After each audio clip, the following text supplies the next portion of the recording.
Hi, everyone. Welcome to The Lead Story. I'm Margo Gray. And I'm 48 executive producer Mike Brown, and this is a podcast about movies and journalism, and movies about journalism.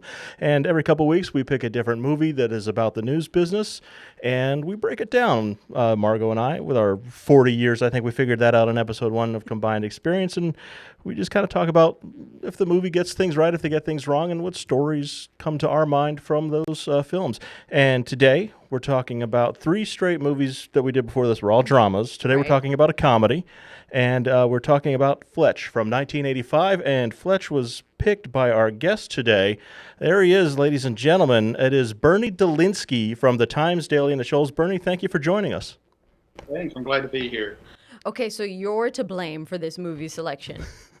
Yes, 100%. Yeah. I was wondering who chose this. Yeah, Margo, not the biggest fan of Fletch. Have you ever seen it before, Margo? No, this was my first. Okay. I saw it a couple times years and years ago, and man, it's not the same as I remember. Bernie, when you and I were talking about having you on the show, I gave you a list of movies, and you were like, Fletch. Why? So what's the story there? I liked his just kind of his whole disposition about he enjoyed being a reporter. You could tell he was always having fun doing it in the movie. And I also kind of like Gregory McDonald, who wrote the book Fletch that it was based on. He was a Boston Globe reporter, and he's just it's kind of like he gets it. He gets what it's like day to day being one, all the frustrations and all the fun and just everything that goes into it. So the 4 movies now that we've done on this series have all been about newspaper journalists, which Margo and I are obviously TV journalists. Mm-hmm. I was a newspaper journalist for 3 years in high school, and have not been in a newspaper newsroom since. Margo, I did. Did you ever do newspaper? I did an internship with the Sun Sentinel in Fort Lauderdale, so that was it. So Bernie, kind of walk us through your career of not just newspapers but news in general. How did you get into it, and how'd you pick news over radio, TV, or anything else? I always joke that when we were kids playing cops and robbers, I would play the reporter. I've just always wanted to do that. That's cute. I went to, I majored in journalism at Alabama, and I'm from Decatur, so the first job I got was with my hometown paper, the Decatur Daily. And I was in news and sports for a while, and then came over here to the Times Daily way, way back in 1990. And I've always wanted to be a reporter, just a reporter, not editor, that kind of stuff, because you get to go out and do everything, all the breaking stories, and I've just really enjoyed it. One thing I wanted to ask you about is Margo and I, obviously TV people, you're a newspaper person. What is your day like? You start your day and you go through it. What is your deadline? What is your timeline? How does that work in 2026? This is foreign to us, so this is good to get you. It might be the same, just different medium. Let us know. Yeah, we decide before we go home the previous day what we're going to do the next day. And if there's breaking news, hey, all the better. That delays those other stories. We have those for another day. But we don't want to just have to go into the morning wondering how are we going to fill all these blank pages. And we have a deadline generally by 3 p.m. because in order to get it out and get it to the whole everything, you got to go through the mail and everything now, because we don't just do delivery now. We actually go through the post office as far as our delivery, and that's caused an early deadline unless there's something that is breaking and really has to be held and has to be the next day. And of course, in sports that happens all the time. Mm-hmm. The deadline's way after that, but sometimes I'll make that deadline. Sometimes I just kind of forget what time it is, Yeah, for sure. Let's jump into the movie. As we said, the movie this week is Fletch from 1985, starring Chevy Chase as Irwin Fletcher, an investigative reporter in Los Angeles. Mm-hmm. And what he's doing, he's on the beach. He's trying to uncover this drug operation running through the beach, and undercover as a homeless man. Sure, he's posing as a homeless man, and there's George Wendt from Cheers is there. He's kind of playing a guy named Fat Sammy, who's kind of, you're led to believe is kind of the guy running the drugs on the beach, and Fat Sammy obviously, getting tight with Fletch in order to figure out who's doing what. Now I know what the viewers are thinking. George went as I know that guy this week, right? No. There are are plenty. 4 different I know that guys in this movie who I think are too famous to be I know that guy, and George Went's one of them because Cheers has been on the air for like 3 years at this point. Right. So this is George Went's a big deal. He just died last year. Did you know that? I didn't. Yeah, very sad. Cheers, great show. But anyway, so one of the things that right away we're seeing Fletch is undercover, and that's not really something that TV people can do because, right. Margo, your face is well known. Right. I'm a producer. People don't know my face except from this podcast. Bernie, undercover work in newspapers a little bit easier. I don't think the Times Daily is doing undercover work, but can you do it? Like, how does that work? Do you have a certain advantage of like just kind of having that conversation with people without a camera?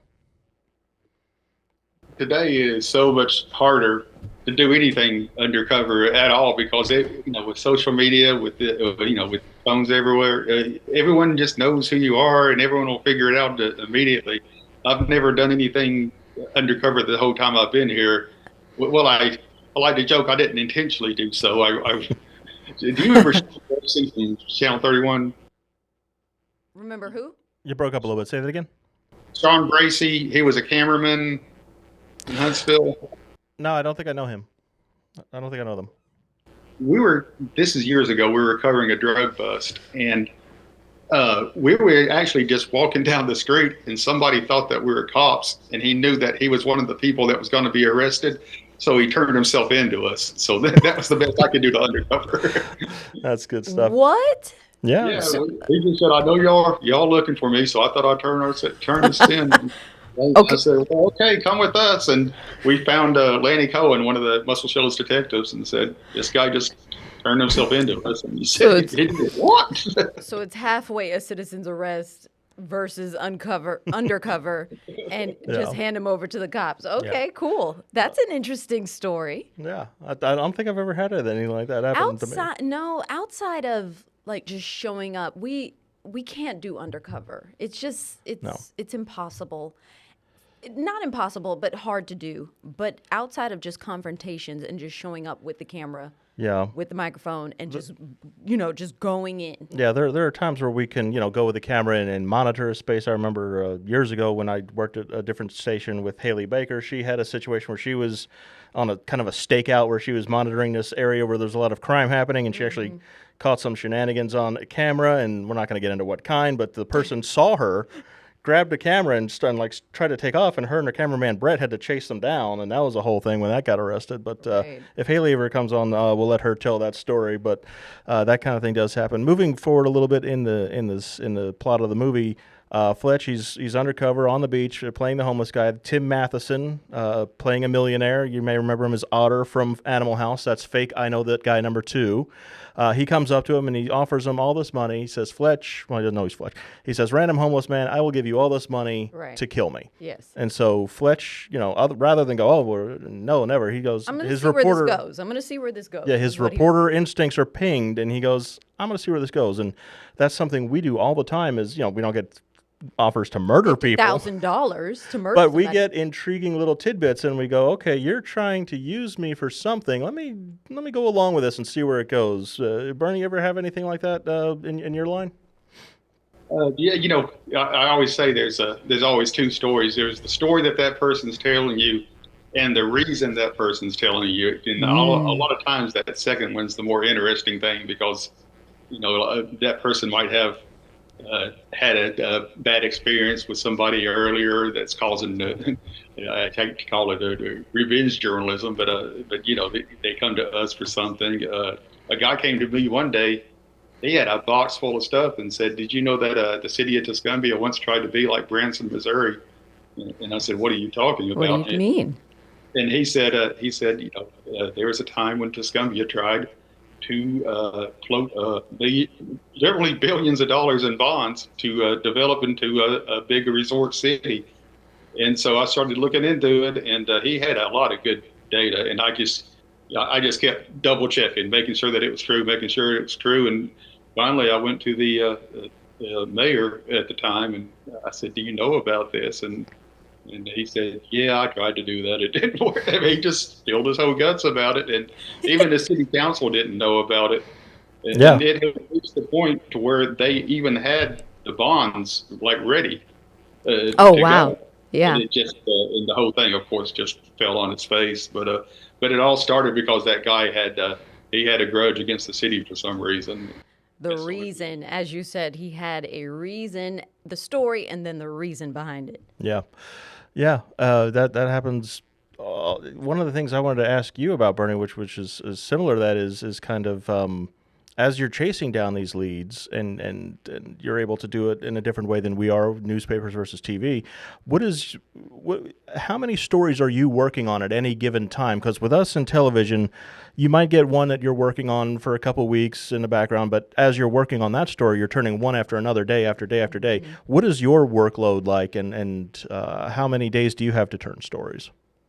There's always like more of an enterprise story that you kind of working just constantly the whole time, just any downtime that you might have and all. But at the same time, there's the daily grind. You got to get it out there. And I'm usually, put out usually a couple, 3 stories a day aside from all of those. And you just, I don't know, you just get used to that system and kind of got to let it flow. And do you have specific like word counts that you have to work on? Do you have specific, this many paragraphs, or is it just kind of like the story is what it is, or are you having to meet that kind of because load? We're on time limits. There's no story given more than 1:30 unless it warrants that. It would need the attention, the love to tell that long form story, but we don't know how it goes for you all. I'm sure if it warrants a page or half a page or whatever, you get it. Yes, if it warrants it, you're going to get that.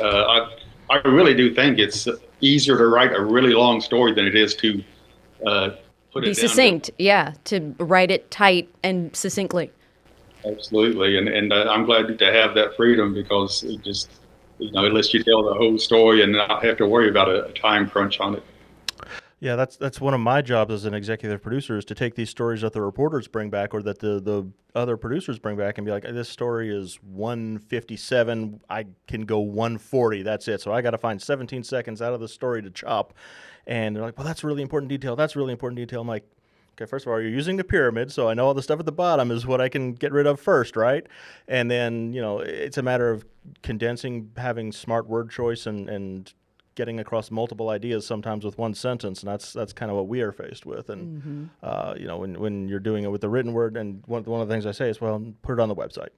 Right. If we don't have time for it, put it on the website. So that's kind of how we handle it on our end for anyone who might be wondering. Moving forward in this plot, Fletch goes back to the newsroom with the big story. We see our next fake I Know That Guy, which is the great Gina Davis, who's playing one of Fletch's colleagues. I know that girl. And I was saying before we started recording, I had such a crush on Gina Davis when I was younger.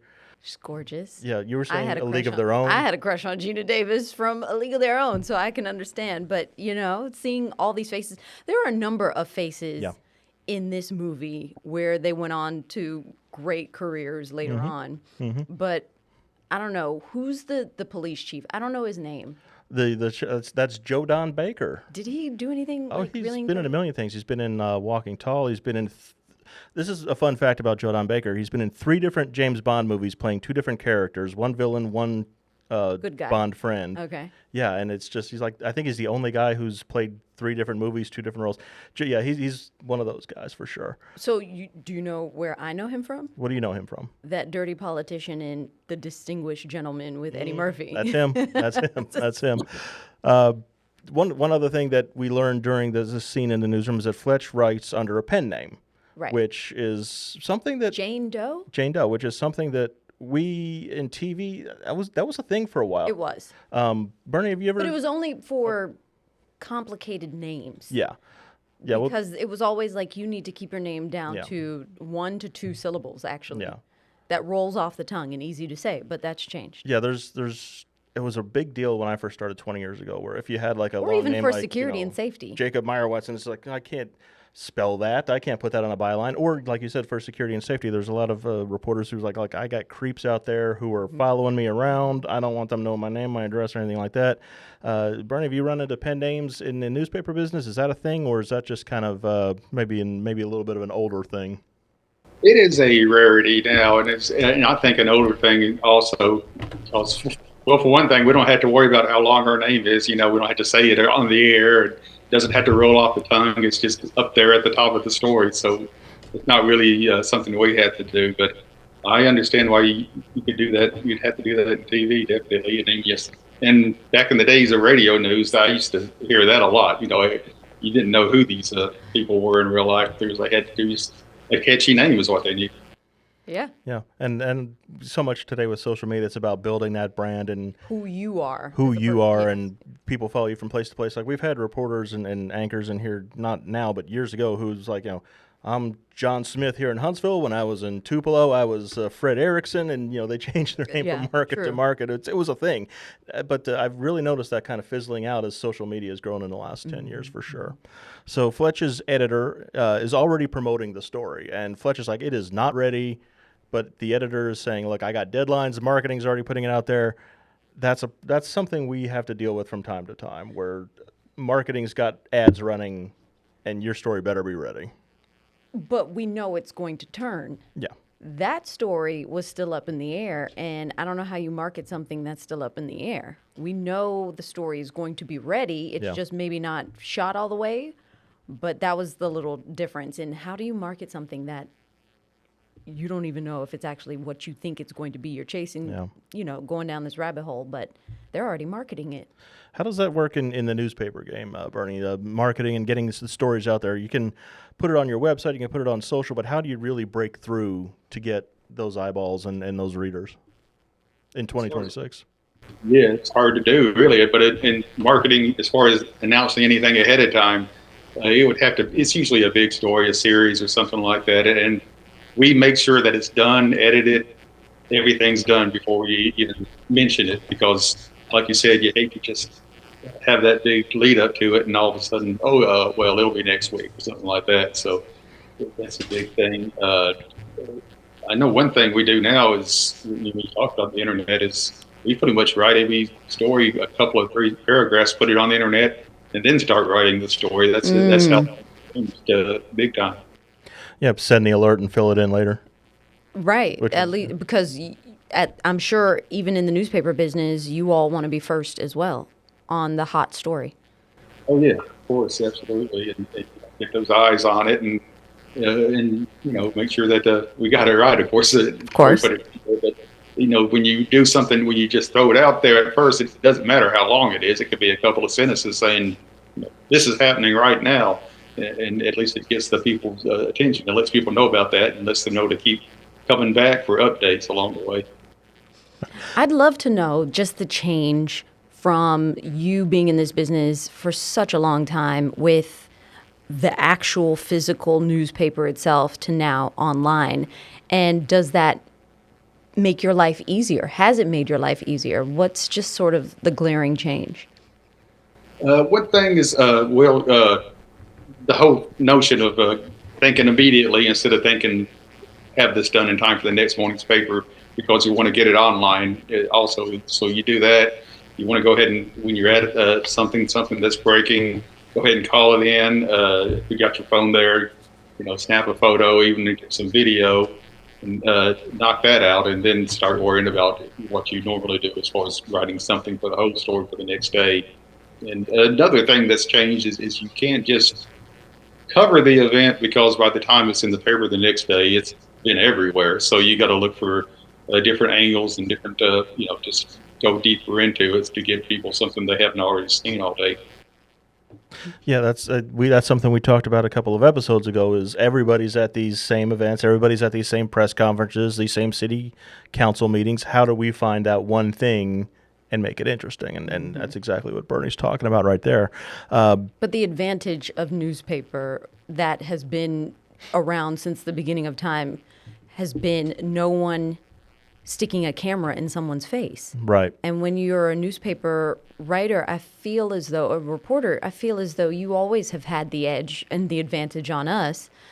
I think the attitudes have changed, and cell phone cameras are synonymous, but back in the day, you always had the advantage from us getting the story. If I could just tell you the story and you write my quote down versus having to face a camera, there was always an advantage. Well, and I noticed that a lot over the years. I see some of talk to me and all that, and really talk with somebody from television. But when it comes down to that, well, can I get you on camera? The stage fright starts to set in, I guess it would be. And I know that's always been something difficult that I have to deal with. That we fortunately, on our end, we just write it down and leave. Yeah, we've talked about that in several episodes where it's like, I'll talk to you. Okay, let me get my camera. Wait, as opposed to just jot this down while we continue to make. It's a totally different skill set and game. Okay, so getting back to the movie. This is where the hijinks of Fletch really kind of comes in, where he starts putting on the disguises, he starts pretending to be other people as he tries to get to the bottom of the story. And the first place he goes is just to the doctor. He's trying to figure out if this millionaire is actually sick. And this is where the actual I Know That Guy comes in. The I Know That Guy this week is Emmett Walsh, who is playing the doctor, who is giving Fletch the proctology exam. Yeah. He's appeared in 200 different movies and TV shows: Blade Runner, The Jerk, Serpico, everywhere. Raising Arizona, Blood Simple, the very first Coen Brothers movie. This I found interesting. Roger Ebert has something called the Walsh Rule, which says no movie with Emmett Walsh can be bad. I think this movie proves it wrong. Wasn't he the expert witness in A Time to Kill? May have been. I don't know. I'd have to look that up. I think so. So I guess Do you remember the old movie The Jerk? Steve Martin. Yeah, The Jerk.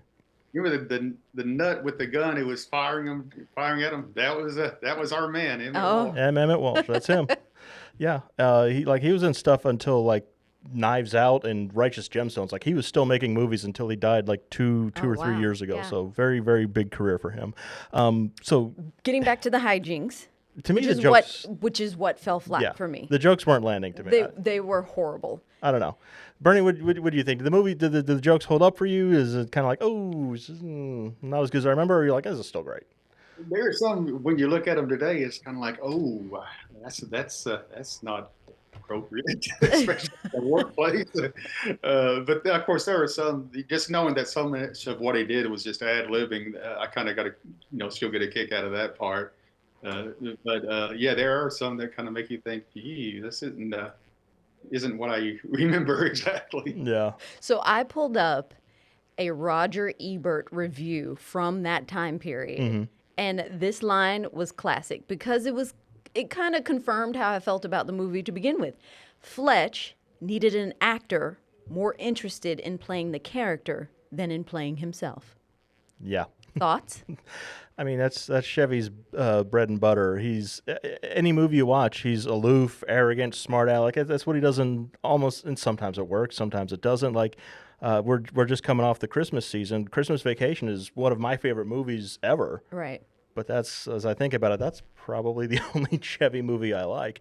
Like right now, CNN's doing a whole documentary. I know what it is. So yeah, I'm Chevy Chase and you're not. And it's basically like everyone in Hollywood just dogpiling on Chevy, like telling their stories of what a bad person and miserable person he is. What do I know about Chevy Chase? But apparently this is well known that he is horrible to work with, difficult person, and the list goes on. So again, Bernie, why did you pick this movie? Be nice to our guests. Hey, humor is humor, it's still fun. But he is, he's got a bad reputation among actors and just really among anybody that's in the movie studio with him at all as he's doing that. And it's just kind of something you almost try to have to look past it just to enjoy the movie. The movie, right. Yeah. You know about him.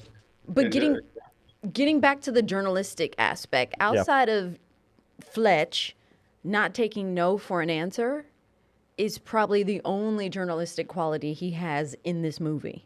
I mean, he gets into this millionaire's life. He goes to the country club and starts asking questions about his wife and then starts getting involved with his wife. Almost sleeps with his wife. Whole other situation. He checks out the doctor's office. He checks out the aviation company. He goes to great lengths. Great lengths. He goes and tracks down their parents to talk to the parents, and that's where he finds out about the second wife in Utah. And that's what you got to do sometimes. And then, that's how the story breaks is you go to that. And Bernie, I'm sure you do this all the time. You go down those rabbit holes trying to find whatever you can find.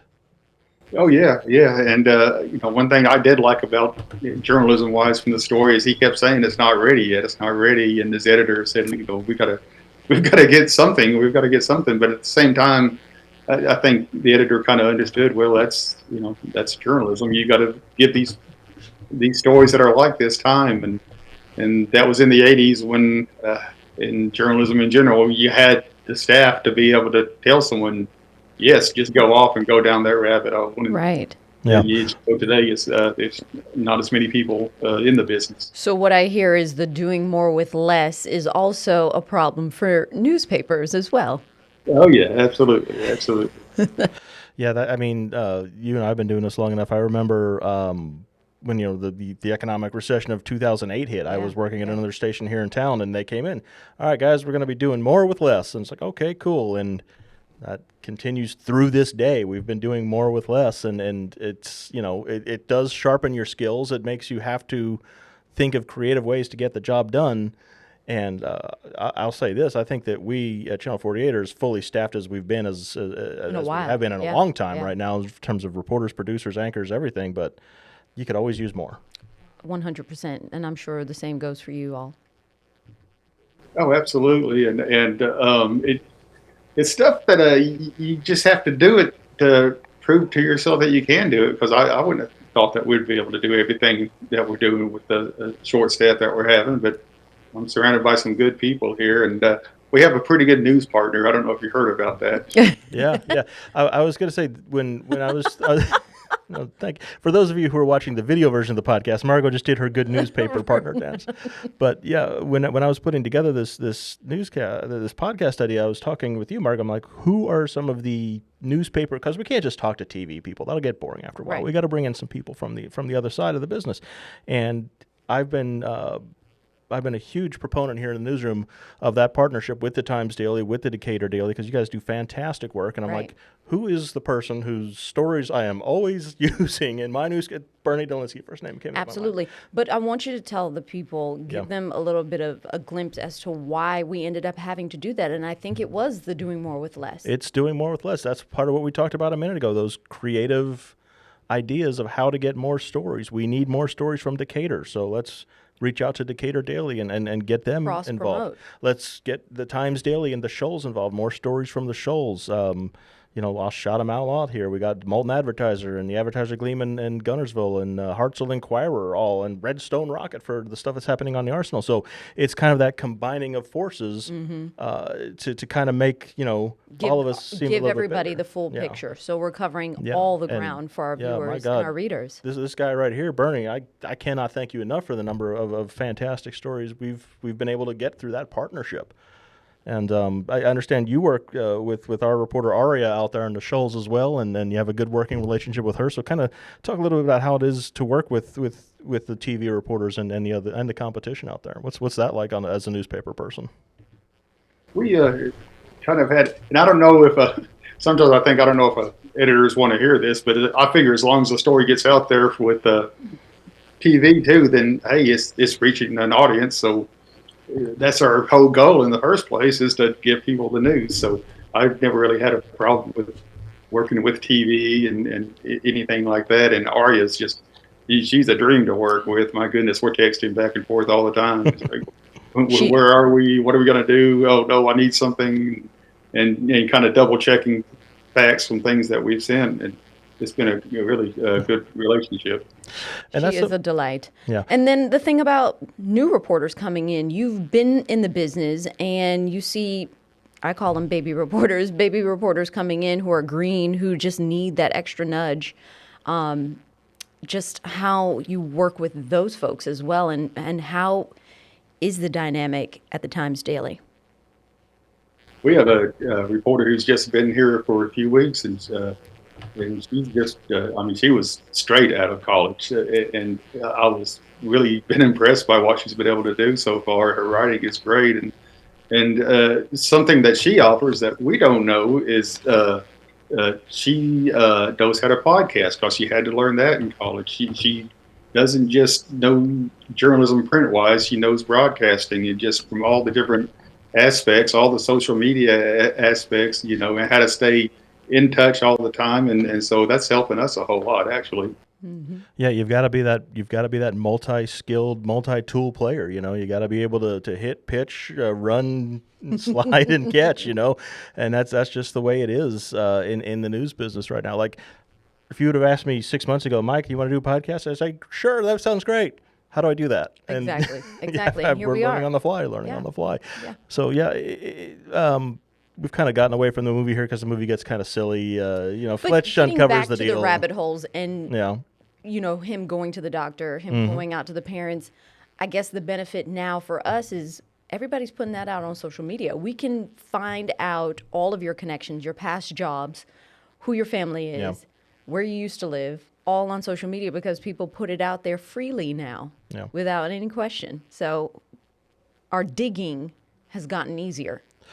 But at the same time, we still have to do that digging. We can't just reword a press release and put it out there. No, of course not. That's. But we have something to chew on earlier than having to make a million phone calls when we can answer a whole bunch of questions just based off your social media. Yeah. And Bernie, can I talk about that a little bit? Let's talk about Florence Police just for a second. They put out all of their news on their Facebook page with mugshots and the narrative and all that, and that's good, that's fine, that's a starting point. But that's got to be your starting point. That can't be the ending point. Talk a little bit about your relationship with law enforcement and press releases and going that extra step.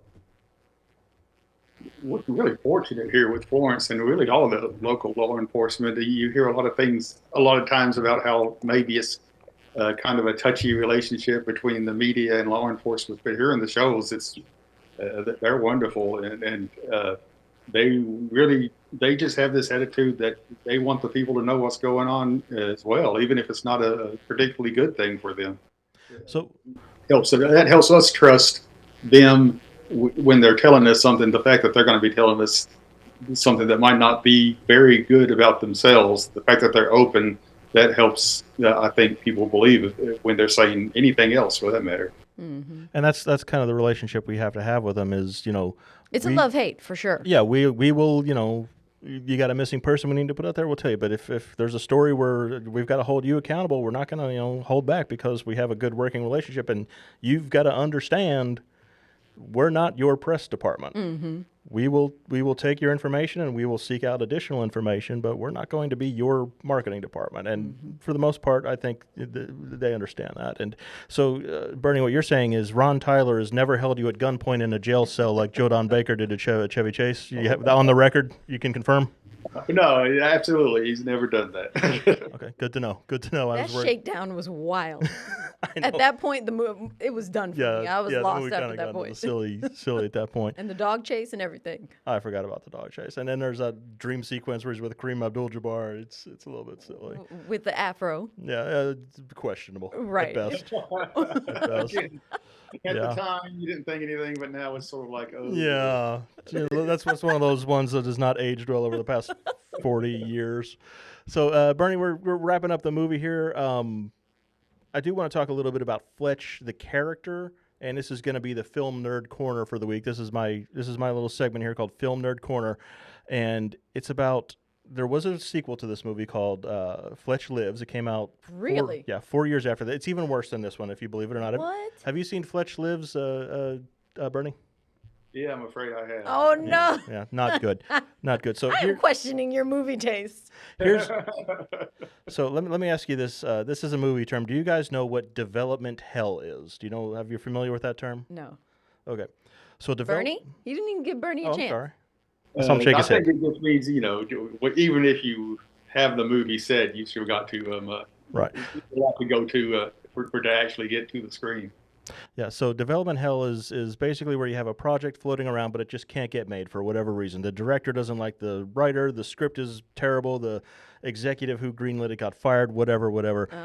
So Fletch is like in the movie development hell Hall of Fame. So just let me run through this real quick.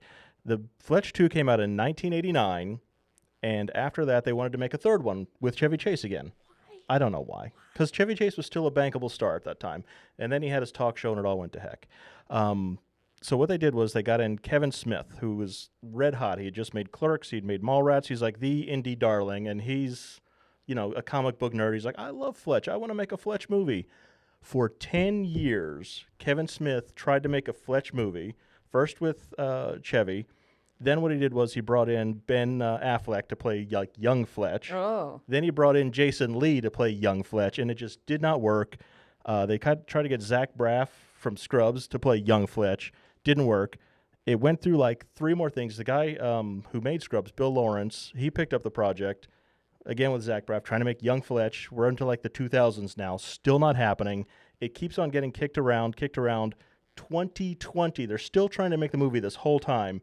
Miramax gets it, and the guy who did Superbad is like, okay, we're doing this for real this time. Oh, wow. And did you know there's a 3rd Fletch movie? No. The Fletch 3, also known as Confess Fletch. Oh, my gosh. Do you know about this, Bernie? Do you know about Fletch 3? Yeah, I've heard that. Oh, I thought you were going to say I've seen it. Margo? All right, so it's young Fletch. Margo, I want you to guess who the star of Fletch 3 is. It came out in 2021. It was buried in the pandemic, which is probably why you haven't heard it. He's a very big television star, huge, red hot in the 2020s. 2020. Just think young, dashing, handsome. Television star? Cable television star, big prestige. Oh, no. Clooney's out by then. It's very close. You're very close with Clooney. Oh, God. I'll tell you, it's John Hamm of Mad Men. Okay, Don Draper himself played Fletch 3, and I saw it. Have you seen it, Bernie? No, I haven't seen it. It's not terrible, but it's not great either. That should have been the writing on the wall. Yeah. If it took that much development hell to get it was in done, development hell. It then came, don't and do then it. when they finally had it made, it was in the middle of the pandemic, and just, nobody watched it. It was out in theaters for like 5 minutes. It was on streaming right away. Oh. It's still on streaming. It's called Confess Fletch. He's chasing down art thieves in Europe. It's Okay, Mike, it's watchable. Deep into that nerd corner. That's a deep one. That's what it's all about. That's all I've got on Fletch. Margo, did you have anything?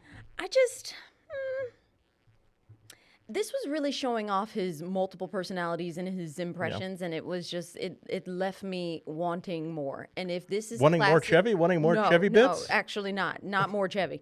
Like if that is classic Chevy Chase, I don't want none of it. I thought the airline guy was funny, like the mechanic. I think the mechanic was the best. That was the best part, bit. yeah, for sure. Bernie, who's your favorite Chevy character in this comedy of errors? The airline guy, in fact, around the house, we still say, he's got that look, the way that he says it in that scene. We say that about a whole lot of things. Yeah, for sure. All right. Well, Bernie, any closing thoughts before we let you go? Just Gregory McDonald, again, the guy who wrote the book, Fletch. He actually has a semi-local connection because he lived his last years in Pulaski, Tennessee. Oh, okay. Kind of in our area, and he became very well known. Pulaski's the home of the KKK. Yes. He became very well known in that city for his stance against the KKK. So good for him, at least. Wow. I was very worried about where you were going. I was with you. All right. Well, Bernie Delinski from the Times Daily, thank you so much. Everybody, check out his articles at timesdaily.com. If you live in the Shoals, subscribe, get yourself a copy of that paper every 6 days a week, right? So it's only 6 days physical paper still, or no? 5 days physical paper. It's got on Sundays and Mondays. We don't have a paper. We make Saturday kind of like the Sunday paper, and then 5 days a week, and we have online presence Sunday and Monday. I think the biggest compliment I can give Bernie and the Times Daily is that when I was the executive producer of the morning news, it had me on an overnight shift. And what I would tell those producers is 1 o'clock sharp. That's when the Times Daily refreshes. You go to timesdaily.com at 1:01 a.m. That's when all the news stories are up. See what they got. Just so we didn't miss anything. Just so we don't miss anything, because they got to check them, and Decatur Daily both post at 1:01 a.m. Check them out. That's it. Go from there.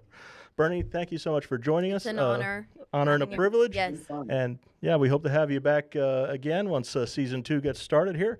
Any movie ideas, throw them our way. Yeah. Well, I don't know about that after this. Well, at least it's something to talk about. Yeah. He'll give us something to talk about. Something better, okay, Bernie? Yeah. I'll find one. He'll be proud of me. Okay. Right. I gave him a list that included like 2 Best Picture winners. It's like, nope, Fletch. Fletch, the worst on the list. All right, so let's talk about next week, because just within the last couple of days, we've gotten the next couple of episodes nailed down. I'm excited about next week. I just watched this movie yesterday to make my notes. It is, now, Margo, this is an old movie. I know how you feel about old movies. From 1940.